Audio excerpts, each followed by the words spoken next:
সমস্ত শক্তি একজোট হয়ে মুখ্যমন্ত্রী মমতা বন্দ্যোপাধ্যায়কে ঘিরে ধরার চেষ্টা করছে।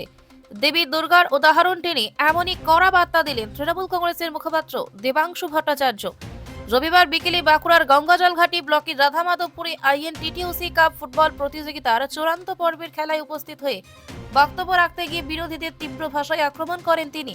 দেবাংশুর কথায় যেভাবে অসুর শক্তি একজোট হয়ে দেবী দুর্গাকে আক্রমণ করেছিল, ঠিক সেভাবেই আজ সমস্ত বিরোধী শক্তি মিলিয়ে মমতা বন্দ্যোপাধ্যায়কে ঘিরে ধরার চেষ্টা করছে।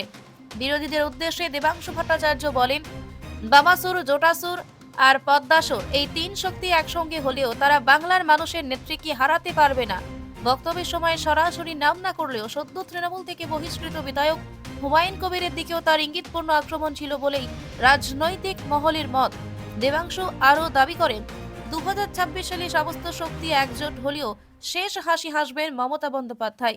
বাংলার মানুষ আবারও তার পাশেই থাকবেন। এই বক্তব্যকে ঘিরে রাজনৈতিক মহলে নতুন করে উত্তেজনা ছড়িয়েছে। 2026 তো আমাদের জন্য ভীষণ স্পেশাল একটা বছর, বাংলার মানুষের জন্য বিশেষ একটা বছর।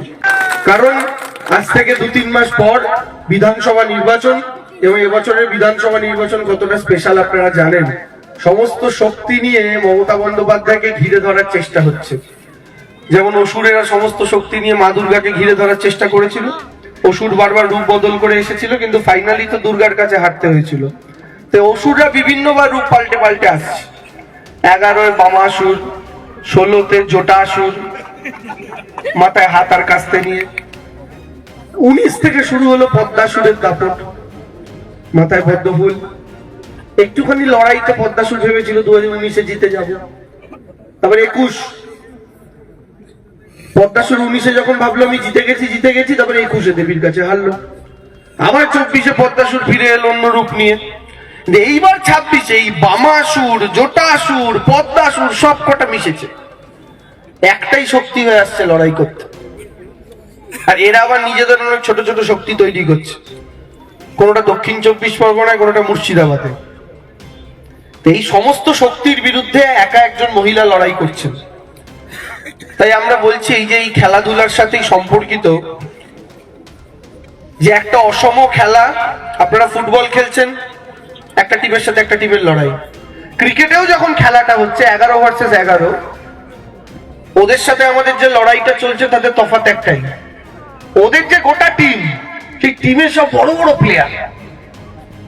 প্রধানমন্ত্রী টিমের ক্যাপ্টেন, স্বরাষ্ট্রমন্ত্রী টিমের ভাইস ক্যাপ্টেন, টিমের মধ্যে সিবিআই আছে, টিমের মধ্যে ইডি আছে, টিমের মধ্যে ইনকাম ট্যাক্স আছে, টিমের মধ্যে ইলেকশন কমিশন আছে, টিমের মধ্যে বিএসএফ আছে, টিমের মধ্যে কোটি কোটি টাকা আছে, টিমের মধ্যে বড় বড় মিডিয়া আছে। সমস্ত শক্তি ওদের টিমের মধ্যে আছে। আজ রূপ নিল আরেক পরিবারের বাঁচার আশায়। মাঠটা শুধু বাংলার মাঠ, গ্যালারিতে দর্শক বসে আছে। দাঁড়ালেই মানবিকতা, আম্পায়ার সেটাও ওদের। বাঁকুড়া শিমলাপাল থেকে জয় দত্তের রিপোর্ট, পিস নিউজ বাংলা।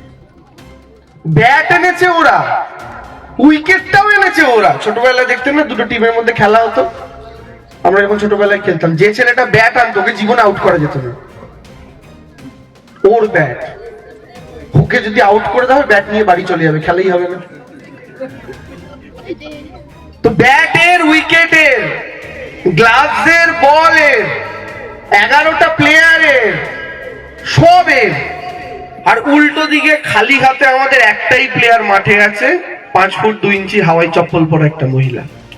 এই গোটা 11 জনের বিরুদ্ধে একা লড়ছে। ইনি মাঠে একা আছেন, কিন্তু গ্যালারির 10 কোটি জনগণ চিৎকার করছে এই মহিলার হয়ে। সেই লড়াই, সেই খেলাটা এবার আমাদের খেলা হবে।